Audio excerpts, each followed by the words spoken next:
মুমিন যখন মারা যায় তার কপাল ঘেমে যায়। এজন্য কেউ মারা গেলে কপালের মধ্যে হাত দিবেন, দেখবেন ওই ঘামের মধ্যে একটা জান্নাতি ঘ্রাণ আছে। সুবহানাল্লাহ। আল্লাহ, আমরা যখন মরে যাব আমাদের কপালটা যেন এরকম ঘেমে যায়। আমরা কেউ জানি না আমাদের শেষটা কেমন হবে, এজন্য আমাদের শেষটা ভালো হোক।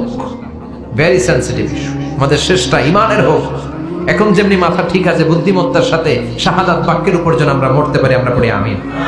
চিল্লায় পড়েন আমিন। কি করে বুঝবেন মৃত্যুটা ভালো হলো? এক নাম্বার আলামত আন-নুতকু বিশ-শাহাদা। মরার আগে আওয়াজ করে জিকির করে কেউ যদি পড়তে পারে লা ইলাহা ইল্লাল্লাহু মুহাম্মাদুর রাসূলুল্লাহ সাল্লাল্লাহু, এটা হচ্ছে আলামাতু হুসনিল খাতিমা। আপনার মৃত্যুটা যে ভালো মৃত্যু হয়েছে এটার আলামত। কি মৃত্যু? সবাই বলেন ভালো মৃত্যু আমরা চাই কি চাই না? ভালো মৃত্যুর এক নাম্বার আলামত কালিমা পড়ে যদি মরতে পারে। বিশ্বনবী বলেন মান কানা আখিরু কালামিহি লা ইলাহা ইল্লাল্লাহ, যে ব্যক্তির সর্বশেষ কথাটা হবে, বাক্যটা হবে লা ইলাহা ইল্লাল্লাহ, দাখালাল জান্নাহ, সে জান্নাতি হয়ে যাবে। সুবহানাল্লাহ পড়ে। এরপরে বিশ্বনবী বললেন আল মুমিনু ইয়ামুতু বিজাবি ইরকিল জাবিন, মুমিন যখন মারা যায় তার কপাল ঘেমে যায়। সুবহানাল্লাহ পড়েন। হাত ঘামে না, পা ঘামে না, মুমিনের কপাল ঘামে। সুবহানাল্লাহ। এজন্য কেউ মারা গেলে কপালের মধ্যে হাত দিবেন, দেখবেন ওই ঘামের মধ্যে একটা জান্নাতি ঘ্রাণ আছে। সুবহানাল্লাহ। আল্লাহ, আমরা যখন মরে যাব আমাদের কপালটা যেন এরকম ঘেমে যায়। আমিন পড়েন আর জোরে আমিন। আল মুমিনু ইয়ামুতু বিআরাকিল জাবিন, মুমিন মারা গেলে তার কপাল ঘামে। কপাল ঘামলে বুঝতে হবে এটা ভালো মৃত্যু, ইমানি মৃত্যু। চিল্লায় বলেন ঠিক কিনা? এরপরে বিশ্বনবী বললেন ফি লাইলাতিল জুমা, জুমার রাতে যদি মরে, আও ফি শাহরি রমাদান, কিংবা রমজান মাসে যদি মরে, আও ফি সাফারিল হজ, কিংবা হজের সফরে যদি মরে। বাংলার জমিন থেকে অনেক হাজিরা হজ করতে যায়, অনেকে ওইখানে যে আরাফাতের ময়দানেও মারা যায়, এরকম হাজি আছে না নাই? খুশনসিব, এটা খুশনসিব। আলহামদুলিল্লাহ পড়েন। এরপরে বিশ্বনবী বললেন মাউতুশ শাহাদা, আল্লাহর রাস্তায় জিহাদ করে কালেমার বাণীকে উপরে তুলে ধরার জন্য কেউ যদি শাহাদাতের বাণী, শাহাদাতের পেয়ালা পান করে, শাহাদাতের মৃত্যুর চাইতে ভালো মৃত্যু আর হতে পারে? শাহাদাতের মৃত্যুর চাইতে শ্রেষ্ঠ মৃত্যু আছে নাকি? কথা বলেন। আমরা শহীদ হতে চাই কি চাই না?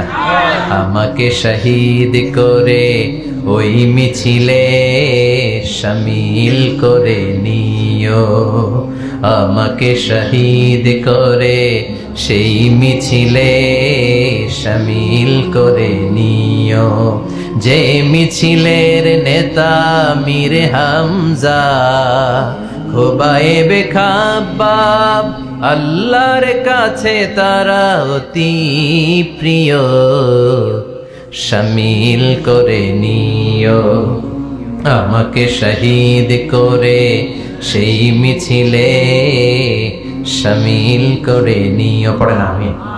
শাহাদাতের তামান্না যেই মুমিনের অন্তর নাই, অন্তরের ভেতরে নাই, ওই লোক কি মুমিন হতে পারে নাকি? মান সাআলাল্লাহ শাহাদা, বিশ্বনবী ফরমান যে ব্যক্তি আল্লাহর কাছে শাহাদাতের মৃত্যু চায়, বাল্লাগাহুল্লাহু মানাজিলাশ শুহাদা ওয়া ইন মাতা আলা ফিরাশিহি, কেউ যদি আল্লাহর কাছে শাহাদাত অন্তর থেকে কামনা করে, রব্বুল আলামিন ওই ব্যক্তিকে শাহাদাতের মর্যাদায় নিয়ে যাবেন, যদিও সে বিছানায় পড়ে পড়ে মারা যায়। বিছানায় পড়ে মারা গেছেন, কিন্তু অন্তরে কামনা ছিল আল্লাহ আমার তুমি শহীদ হিসেবে কবুল করো। শহীদদের কাতারে আপনারা দাঁড় করায় দিবে কে? ওমরে ফারুক বলতেন আল্লাহুম্মা আরযুকনা শাহাদাতান ফি সাবিলিক, ও আল্লাহ আপনি আমারে আপনার রাস্তায় শহীদ হিসেবে কবুল করেন। ওয়ারযুক মাউতি ফি হারামি রাসূলিক, পৃথিবীর কোন শহরে মরতে চাই না, বিশ্বনবীর শহরে মদিনা শহরে আমার মৃত্যু কবুল করেন। ওমরে ফারুক কই মরছে? কথা কও। ফজরের জামাতে ইমামতি করতে গিয়েছেন মাওলাল মুগীরা আবু লুলু আল মাজুসি, মাওলাল মুগীরার আঘাতে অ্যাসাসিনেটেড বাই মুগীরা, স্টেবিং করেছে এখানে।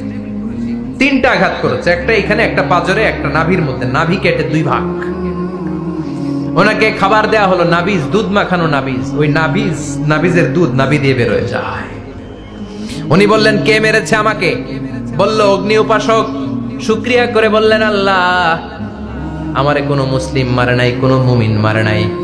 উনি বেহুশ ছিলেন, হুশ ফিরে সবাই রে বললেন আসল্লান নাস, ফজরের যেই নামাজটা আমার ইমামতিতে শুরু হয়েছে, এক রাকাতের পর আমাকে মারা হলো। এবার আমাকে বলো আমার নেতৃত্বে যে নামাজটা শুরু হয়েছে নামাজটা ঠিক মতো হয়েছে কিনা। সুবহানাল্লাহ। আমারে কে মারলো, কে তোমাদের খলিফা হবে, কি হবে আমার আব্দুর রহমানের আব্দুল্লাহর, এগুলো নাই। প্রথম কথা ছিল মানুষরা নামাজটা পড়েছে কিনা। সুবহানাল্লাহ। এজন্য শাহাদাতের তামান্না সবচেয়ে বড় তামান্না, চিল্লায় বলেন ঠিক কিনা। এরপর বিশ্বনবী বললেন মুরাবিতান ফি সাবিলিল্লাহ, মুসলিম রাষ্ট্রের পাহারা দেয় যারা বর্ডার গার্ড। আমাদের দেশের বর্ডার গার্ডের কি বলে? আগে বিডিআর ছিল, এখন বিজিবি। আমার বিজিবির ভাইয়েরা না খেয়ে না পড়ে শীতের রাতে দেশ পাহারা দেয়। বিএসএফ এর গুলিতে যদি মারা যায় এটা শহীদ। সুবহানাল্লাহ। এর চেয়ে শ্রেষ্ঠ মৃত্যু আর হতে পারে? এরপর আল মাউতু আলা আমালিন সালেহ, কোন ভালো কাজের উপর মরণ। নামাজে সেজদা দিয়েছে, সেজদা অবস্থায় অনেকে চলে যায়, এরকম আছে না নাই? তাহাজ্জুদের যায় নামাজে মরণ দিও প্রভু আমায়, একামতে দিনের কাজে কবুল করে নিও আমায়। পড়েন আমিন। তাহাজ্জুদের যায় নামাজে যেন আমাদের মরণ হয়, পড়েন আমিন। রোজা অবস্থায় মারা যাওয়া, নেক আমল অবস্থায় মারা যাওয়া, এগুলো হচ্ছে আলামাত হুসনিল খাতিমা। আপনার শেষটা, বিদায়টা, মৃত্যুটা যে ভালো হয়েছে তার আলামত। আল্লাহ এই যে কথাগুলো বললাম, শ্রেষ্ঠ শ্রেষ্ঠ মৃত্যু, আমাদের মৃত্যুগুলো ওই রকম করে দিও। চিৎকার করে পড়েন আমিন, আওয়াজ করে পড়েন আমিন। এবার আলামাত সুইল খাতিমা, কিছু মৃত্যুর আলামত আছে, এটাই প্রমাণ করে এটা ভালো মৃত্যু নয়, এরকম আলামত আছে না নাই? এক নম্বরে হলো আল ইন্তিহার, আত্মহত্যার মৃত্যু। সমাজে আছে না নাই? মান ক্বাতালা নাফসাহু বিশাইইন উযযিবা বিহি ইয়াউমাল কিয়ামা, যে জিনিস দিয়ে যে যাকে মেরেছে, আত্মহত্যা করেছে, সুইসাইড করেছে, কিয়ামতের দিন ওই জিনিস দিয়েছে তাকে মারবে, এটাই হবে তার শাস্তি। ওড়না পেঁচিয়ে যারা আত্মহত্যা করলো ওর শাস্তি ওড়না পেঁচানো। বিষ খেয়ে যারা মারা গেল তার শাস্তি জাহান্নামের বিষ খাবে আর চিৎকার করবে। ছুরি ঢুকিয়ে যারা মারা গেল জাহান্নামের আগুনে ঝলসানো ছুরি শুধু ঢুকাবে। আল্লাহ আত্মহত্যা থেকে বাংলাদেশে বাঁচাও, আমাদের ছেলে মেয়েগুলারে বাঁচাও। চিৎকার দিয়ে বলেন আমিন। আত-তাআক্কুদ ফিল লিসান ফিলা ইলাহা ইল্লাল্লাহ, আজীবন কালেমা পড়ে নাই, আজীবন কালেমারে বাস দিয়েছে, এখন মরার সময় সবাই কয় কলমা পড়েন, কলমা পড়েন। এখন পড়তে চায় মাগার মুখ দিয়ে বাইর হয় না। আছে না নাই? এরকম ডাকাই দুখিয়াতে নাই, কলমা পড়তে পারে না, আটকায় যায়, মরে গেছে। এই মৃত্যুটা কি ভালো কথা বলে? ফি হালাতি শুরব, অনেকে মদ খাইতে খাইতে মরে। আছে না নাই? জুলুম করতে করতে মরে। আছে না নাই? অন্যের জায়গা দখল করে মরে, এরকম আছে না নাই? ফি হালাতি ইরতিকাবিল কাবায়ের, যে কোনো কবিরা গুনাহ করা অবস্থায় যদি মারা যায় এটা খারাপ মৃত্যু, অপমৃত্যু, এটা জান্নাতি মৃত্যু নয়। চিৎকার করে বলেন ঠিক কি না? এরপর ফি সাখাতিল ওয়ালিদাইন, বিশ্বনবী বললেন কোন ছেলে যদি মারা যায় এমন অবস্থায় মা বাবা তার উপর রাগান্বিত, এটা ভালো মৃত্যু? কথা বলেন। পৃথিবীর চেয়ে, গোটা পৃথিবীর বুকে মায়ের চেয়ে আপন কেউ আছে নাকি? এই মায়ের মনে কষ্ট দিয়ে ওই অবস্থায় যদি মারা যায় এই মৃত্যুটা অনেক খারাপ। চিল্লায় বলেন ঠিক কিনা? এজন্য মায়ের সাথে খারাপ আচরণ করবেন নাকি? কথা বলেন। যার মা নাই সে জানে মা না থাকার কি জ্বালা, ঠিক কিনা? যখন রাত্রি নিঝুম এই চোখে ঘুম, একলা শুধু ঘরে তোমায় মনে পড়ে মাগো, তোমায় মনে পড়ে। যখন রাত্রি নিঝুম এই চোখে ঘুম, একলা শুধু ঘরে তোমায় মনে পড়ে মাগো, তোমায় মনে পড়ে। এজন্য মায়ের দোয়া সবচেয়ে বড় দোয়া। মা রেগে আছে, মা বদদোয়া দিয়েছে, বাবা বদদোয়া দিয়েছে, বাবা আপনার উপর অসন্তুষ্ট, ওই অবস্থায় ছেলে মরলে এটা কি ভালো মৃত্যু? এরপরে স্বামী যদি নাখোশ থাকে স্ত্রীর উপর, স্বামী যদি স্ত্রীর উপর রেগে থাকে, অসন্তুষ্ট থাকে, ওই অবস্থায় স্ত্রী যদি মারা যায় এটাও খারাপ মৃত্যু। চিল্লায় বলেন, এটাও খারাপ মৃত্যু। এরপরে লাউ ফারিহাল মুসলিমুনা বিমাউতি, কোন লোক মারা গেলে যদি এলাকার মুসলমানরা খুশি হয়, এটা কি ভালো মৃত্যু নাকি? কোন লোক মারা গেলে এলাকার মুসলমানরা যদি আল্লাহর শুকরিয়া করে, এটা কি ভালো মৃত্যু নাকি? আমরা কি ভালো মৃত্যু চাই নাকি খারাপ? আমরা শাহাদাতি মৃত্যু চাই, ঈমানের মৃত্যু চাই, পড়েন আমিন।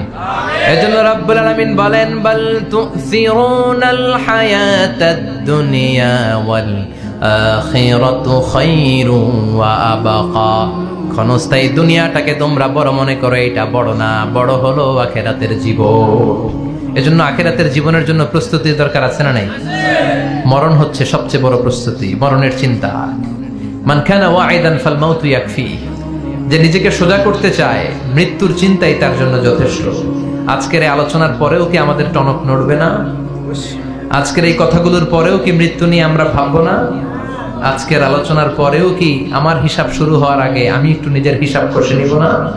আল্লাহ আমাদের সবাইকে কথাগুলো বুঝার ও আমল করার তৌফিক দান করুক। আমরা পড়ি আমিন। আর জোরে পড়েন আমিন।